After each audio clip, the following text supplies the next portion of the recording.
The god of this world, Paul warns about in 2 Corinthians, behaves exactly like a structure inside your skull called the amygdala.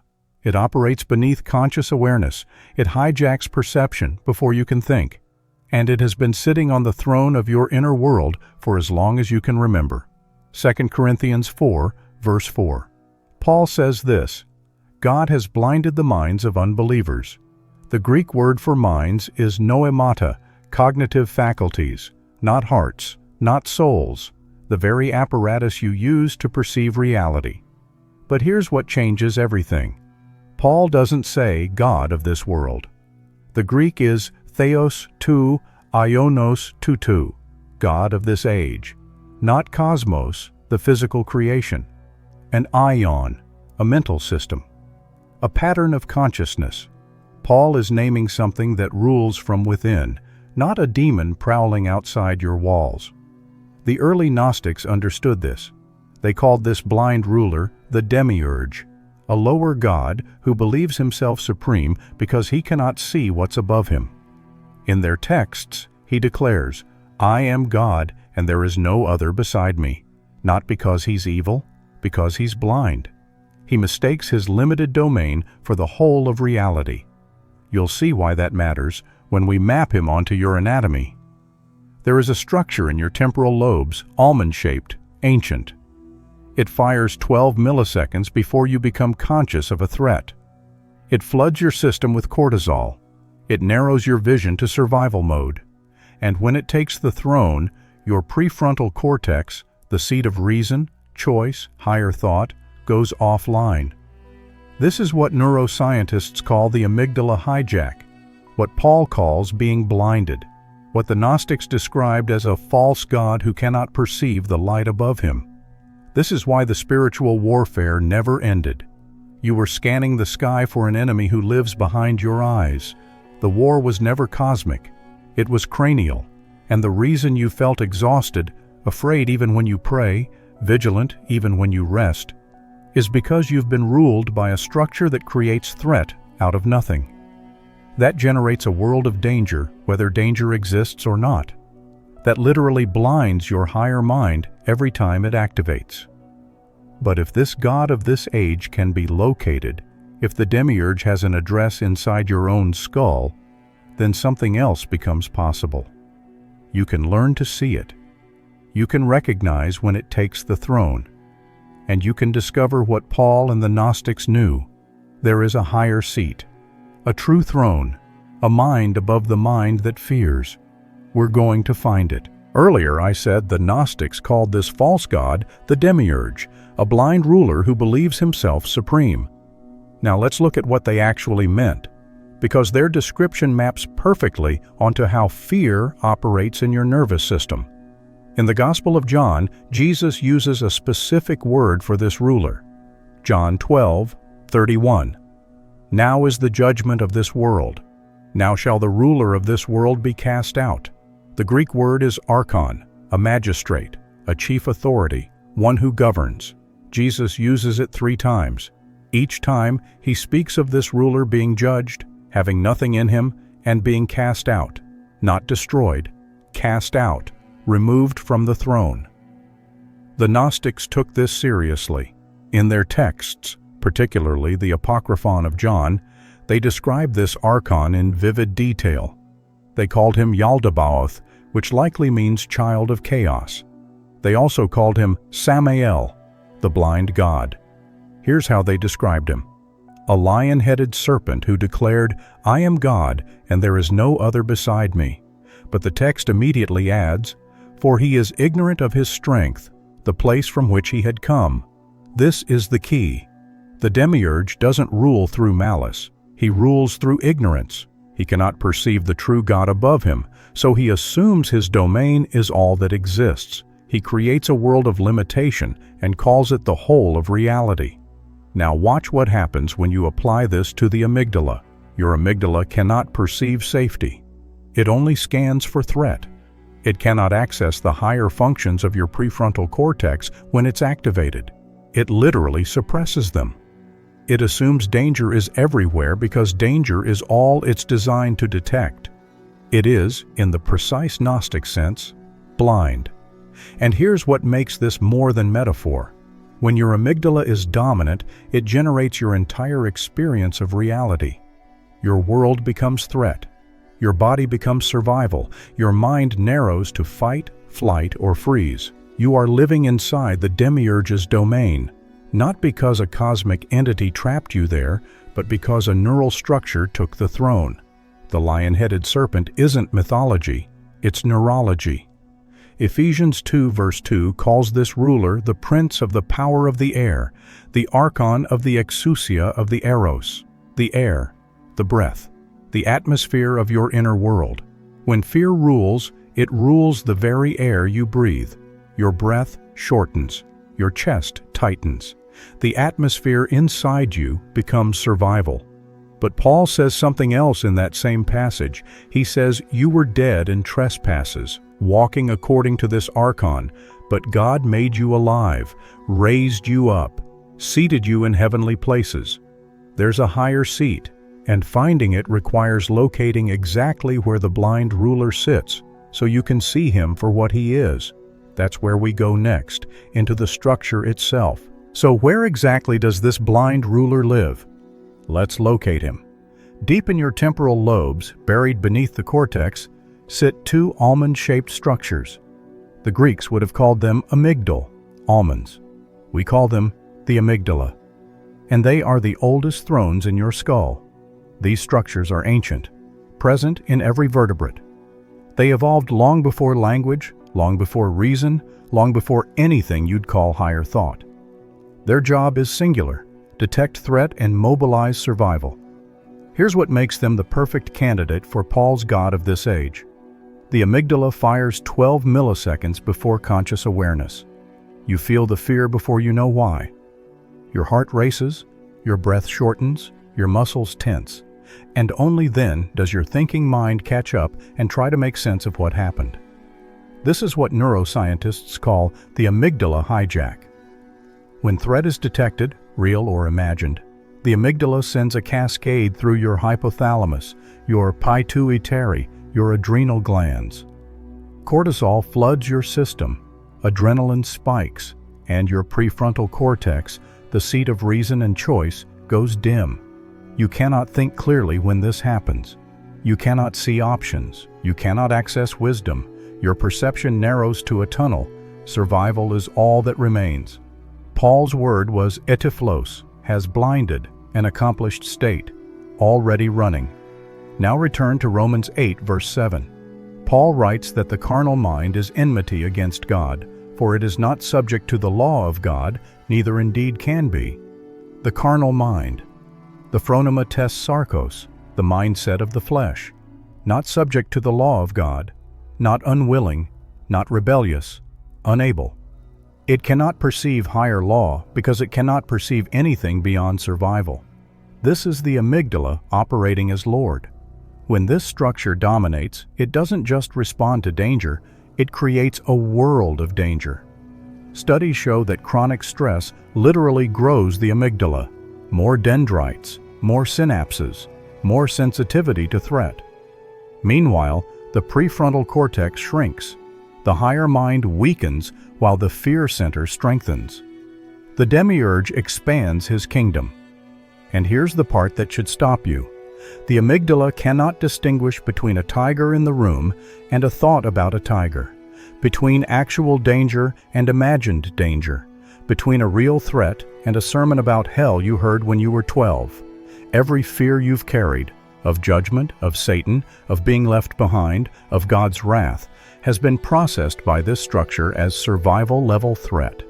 Your body has been responding to theology as if it were a predator. Your nervous system has been at war for decades because of stories you were told about a cosmic enemy. But the enemy was never cosmic. The blind God who cannot perceive the light above him, who declares himself supreme because he cannot see beyond his own domain, who keeps you trapped in survival and calls it reality, he has been sitting right here in the temporal lobes this whole time. The question is, if this is the false throne, where is the true one? And what happens when you learn to see the one who's been ruling without being ruled by him? So now you know where the blind ruler sits. But how does he actually rule? What does it look like when the amygdala becomes the god of your inner world? 1 John 5:19. The whole world lies in the power of the evil one. The Greek word for lies is kaitai, to lie down, to recline, to rest passively. The whole world doesn't fight this ruler. It lies torpid under him, asleep, unaware it's even being governed. This is the amygdala's genius. It doesn't announce itself. It doesn't ask permission. It simply takes the throne and generates your reality before you know anything has happened. When the amygdala activates, blood and oxygen flow away from your prefrontal cortex, the seat of reason, discernment, and choice, and toward the survival centers. This isn't metaphor. Brain imaging shows it clearly. The higher mind dims. The fear mind brightens. You lose access to the very faculties you'd need to recognize what's happening. Paul names this in Ephesians 6:12. He says we wrestle not against flesh and blood, but against kosmokratoras, world rulers of this darkness. The word appears nowhere else in the entire New Testament.